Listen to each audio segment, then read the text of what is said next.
Coming together is the beginning. Staying together is progress. And working together is success. If you've never heard that quote, it is a famous quote about collaboration. Good evening, good afternoon, and good morning. I am Dr. Jerry Johnson, the creator of Common Sense Co-Parenting, and welcome to episode 8. The topic is collaboration. My mission is to empower parents to navigate the complexities of co-parenting while ensuring a nurturing environment that centers on the well-being of the child above all else. And the common sense piece to your co-parenting should be that your child's needs come first. Today, we're going to walk into and talk about some actions for effective collaboration. In our last episode, we talked about some strategies that you could use, which means that the plan that you should be creating, the things that you should be planning for, in order to have effective collaboration. So today we're going to talk about a strategy or two that goes, we're going to talk about action or two that goes along with those strategies. So as we go through today, I will be giving you the strategy first, and then I'm going to talk about an action or two that goes along with it. If you have not seen any of my other episodes, you may want to go back because right now we are building the foundation for the 5 characteristics of effective co-parenting that I will be talking about. We've already covered communication, which is the foundation for everything, and confrontation. Now we have moved into collaboration, and then we're going to discuss cadence and consistency. So let's get started on actions for effective collaboration. Remember that I always have a theme, and the theme for collaboration is teamwork makes the dream work. So you have to work as a team in order to do this. Now, normally you will hear, as I said in the last episode, collaboration being talked about with professions, like within a profession or an industry that you work with, like a team that you work with. But collaboration is very important in parenting as well. So the first thing that I talked about was we want to make sure that we are being inclusive because all voices matter in collaboration. So as your child gets older as well, you may want to start, it is a good idea to start getting their feedback and their voice into what is going on with the choices that are made between you and the other co-parent. Today, we're going to go into some actions, and we talked about actions being the missing link for you to get from strategy, your plan, to the success of that plan. So our actions are going to be our missing links, the things that you have to do. So you plan to do this, but what are the actions that you have to take for it to be successful? So the first strategy that we talked about was clear communication. And if you want to, you can go back to my episodes on communication because I talked about some strategies as to how you could do that, but also some actions that you could take. So today, one action that I wanted to talk to you about that you can take for clear communication, the biggest one is actually to make sure that you have a why for the conversation that you are having with your co-parent. Once again, you need to ask yourself questions about, is this something that's very important that I need to talk to them about, and why? What is the purpose? Because we are talking about co-parenting with a purpose. What is the purpose for speaking with your co-parent at this point in time? Is it for you or is it for the child? Because the common sense piece again should be that this is about your child and something that your child either needs or some outcome, good outcome that you want to see for your child. So within clear communication, we need to make sure that our actions encompass a why, a purpose. We also need to make sure that we are being concise. When I say concise, it's how you say something. So being concise means that you're keeping it short and sweet. We're not going into a bunch of nonsense. We're not going into a bunch of being extra. You are keeping the conversation short and sweet and to the point. So when I say to the point, that's another thing within your actions is being specific. Okay. That means what you are saying, staying to the topic. So when we are practicing clear communication, which was our number one strategy, the thing that we plan to do in order to have effective collaboration, we want to make sure that we have a why, a purpose for what it is we're trying to communicate. Why are we doing this? We want to make sure that we are concise. That means we are straight and to the point, not going off topic, none of that. And if you're not going off topic, that means you are being specific. Okay. Once again, we want to make sure we have a why for our communication. We want to make sure that we are concise, straight and to the point, and that we are specific. We stay on the topic. Now, that was our first strategy for effective collaboration, is that we want to make sure that we have clear communication. Number two, for effective collaboration and action that is going to go along with our strategy of shared goals would be that we create norms and expectations for how we are going to get our child to where we want them to be. Whether it is, like I said before, within 6 months, whether it is within a year, whether it is by the time, they graduate from high school, this is where we want them to be. And this is how we want our relationship to be.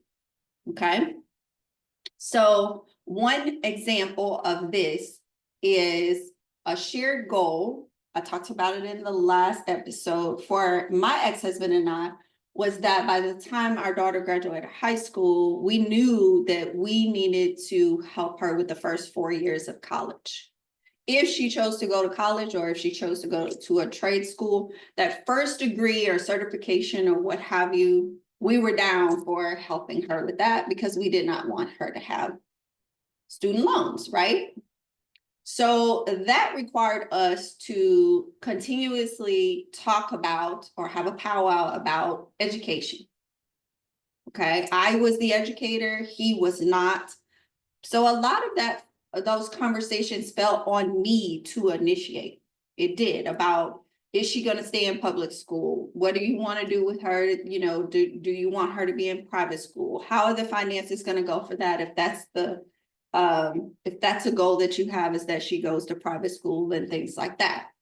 So I had to make sure that we stayed on kind of a cadence of conversation regarding her education. Now, whether that was once a month, we had a powwow about that, or every 6 months, we had a powwow about that because she's in the middle of the school year or what have you. That was a goal. And that was an expectation and a norm that I kind of set for us, because I knew that as far as education, we both were very focused on that. Now, he had some other things that he wanted to, kind of talk about, but one of the biggest norms or expectations was that also we were respectful to each other in conversation. All the, the cursing and all of the, attitude and all that type of stuff. Yes, we had tough conversations. And yes, there were times when we were definitely on the edge of that. Definitely. Okay. But holding that respect and knowing, I'm going to go back to knowing his character in situations where I didn't understand his actions, or he might not have understood mine, knowing my character, and we both are out for the best interest of our child, really helped us to be able to keep that expectation and that norm of being respectful of each other, our households, etc. So the strategy of having shared goals, one action for that is to make sure that you create norms and expectations for how you are going to work this co-parenting collaboration. Okay, so we had the strategy of clear communication. Let's repeat, let's circle back. We had the strategy of clear communication in our last episode. And some actions are for you to have a purpose or a why for your conversation. Be concise. That means straight into the point. Go around in circles, because sometimes, I mean, we women, we do like to go around in circles. Some men like to tell a story and go around in circles, no. Straight into the point and be specific. Stay on the topic. Stay on the topic. Stay to the facts, not the feelings. All right. Number 2 strategy with shared goals. One action you need to do is create norms and expectations for how you are going to operate within this collaboration, even if that's setting a monthly powwow about different topics, or a 6-month powwow about, like I said, education, or even if you have child support or whatever it is you want to set norms and expectations for, you need to do that within your shared goals. And then number 3, the strategy was mutual trust. Let's go back. I talked about knowing the person's character, knowing your co-parent's character when you don't understand their actions. If you know that your co-parent is trying to do the best that they possibly can do for your child in any given situation, then you need to make sure that you understand that is a mutual trust that you have in the fact that they are trying to do what's good for your child or children. But one action within that, which you both have to talk about, maybe this is going to be a shared goal so that you do trust each other, is do what you say you are going to do. Stop popping off at the mouth. Stop saying, I'm going to do this and I'm going to do that, and you don't show up and you don't do what you're supposed to do. Actions need to be aligned with your words for people to trust you. And mutual trust cannot be given and or received if your actions are not aligned with your words. So if you can't do something, be honest about it. If you don't want to do something, be honest about it. The only way that someone can trust you is if you come through on what it is you say you're going to do. Yes, sometimes it's not 100. It's not going to be 100% of the time. We all are human. We make mistakes. Things happen. We're not able to follow through sometimes on things because it's things that happen outside of us. If it's because of us, then our bad. You know what I'm saying? Like, my bad. I dropped the ball on that. I cannot imagine how many times I have said that. Like, there are instances where I can't remember, or I couldn't remember my daughter's schedule plus my schedule plus his schedule. What in the world?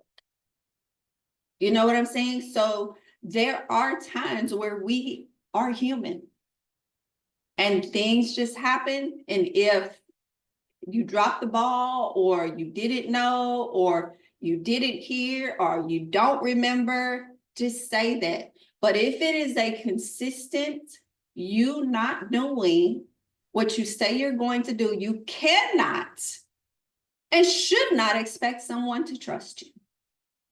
Can't ask for that if you're not showing it. So the words, it's okay. You can say all the words. But if those actions do not align with those words, come on now. Come on. Get out of here with that. We have to be consistent in our behavior, just like we would expect our kids, our co-workers, our spouses to be consistent in what it is they say they're going to do and what they actually do. All right. So in order to have the mutual trust, an action that needs to happen is do what you say you are going to do. Do it. And if you're not able to, say you're not able to. If you don't want to, say you don't want to. If you drop the ball on it, drop the ball on it. Okay? So that's an action that goes along with the strategy of planning for mutual trust. Now, our last strategy was active listening. So while you are collaborating with people, while you are in a meeting with people, while you are on a conversation with people, remember, I talked about we need to be listening to understand versus listening to respond. Very, very tricky. Very tricky. Especially in conversations that are difficult. Especially in conversations where you have to confront something.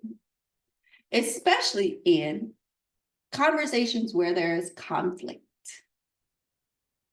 Very difficult to listen to understand, because we want to tell everybody everything about themselves, what went on, how things should have been done, how things would have been done if we did it, all of that.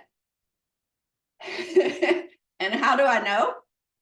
Because well, I'm one of those people.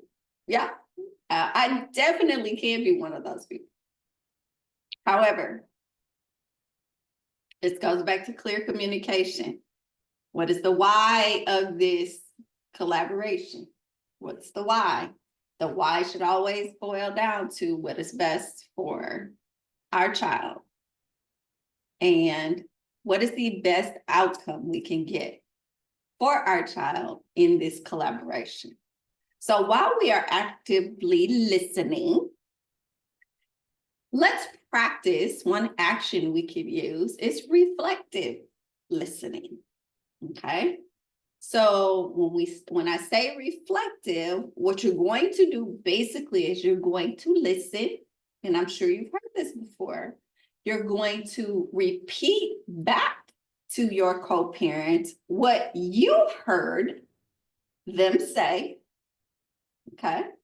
And then you're going to ask the question, is this what I heard you say? So that's the question before telling. We talked about this in our episode on communication. So you're going to listen. Let's try it again. Listen to your co-parents and what it is they're saying.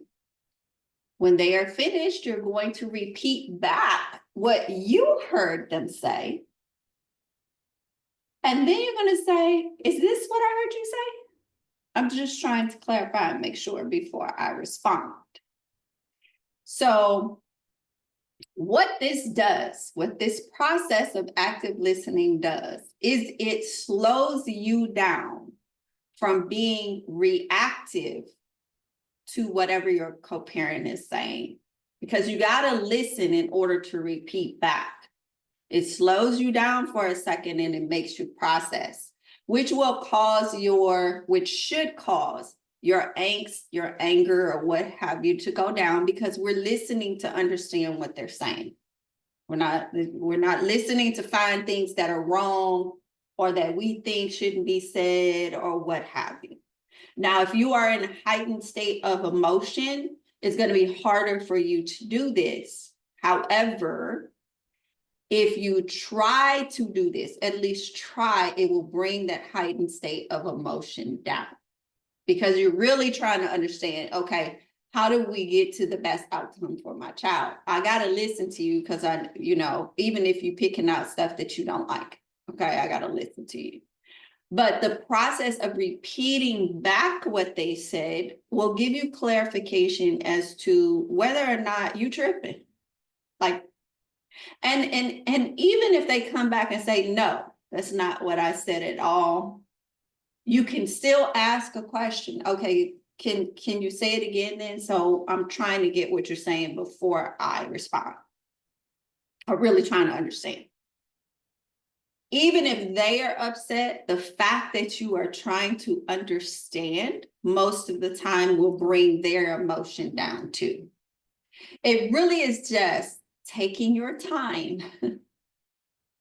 through a conversation to understand what your co-parent is saying, and then being able to respond appropriately to get the best outcome that you can out of the conversation.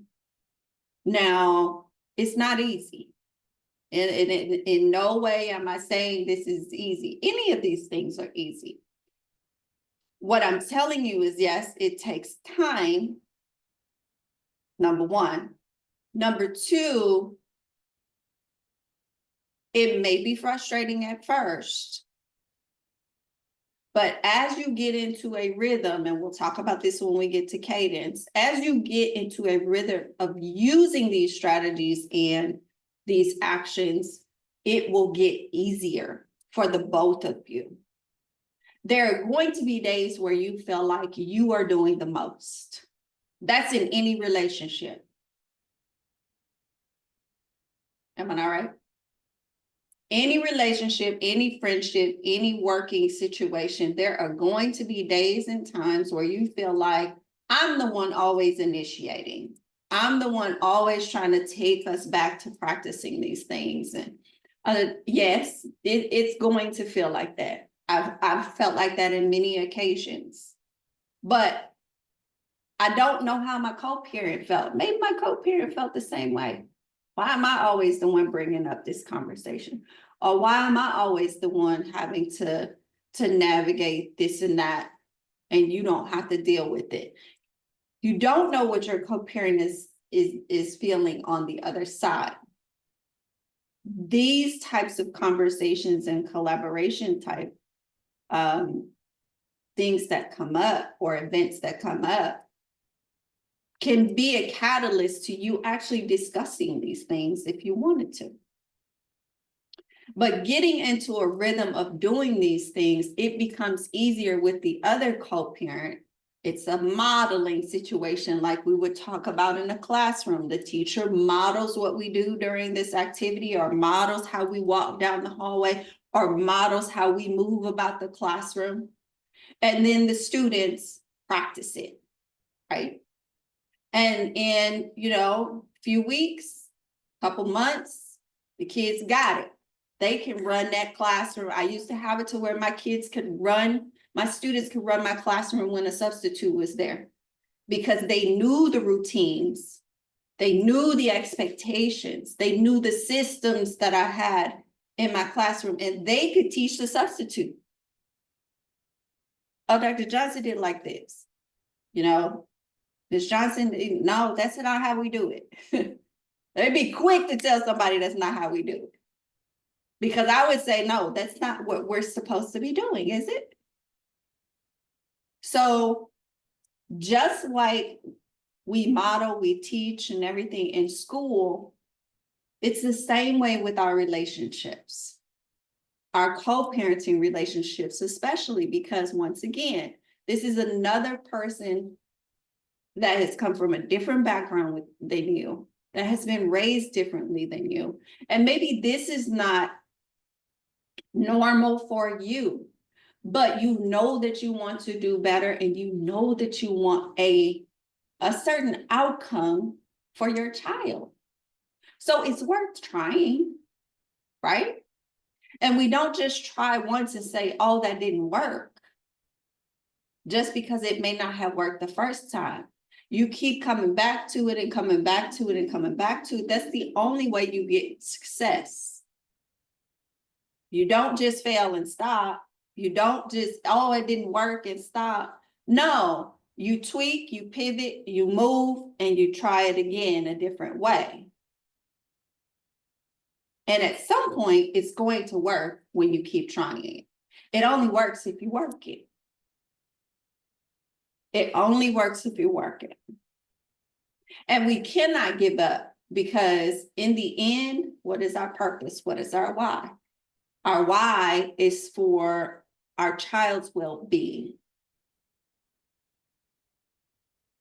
Our why is our child's well-being. So we can't give up on that. We don't do that. All right. So let's recap because we have come to the end of our episode. Let's recap some of our actions that we just talked about. Number one was our strategy from the last episode was clear communication. Within our clear communication, some actions we want to take is that we're going to have a purpose and a why for this conversation or this collaboration.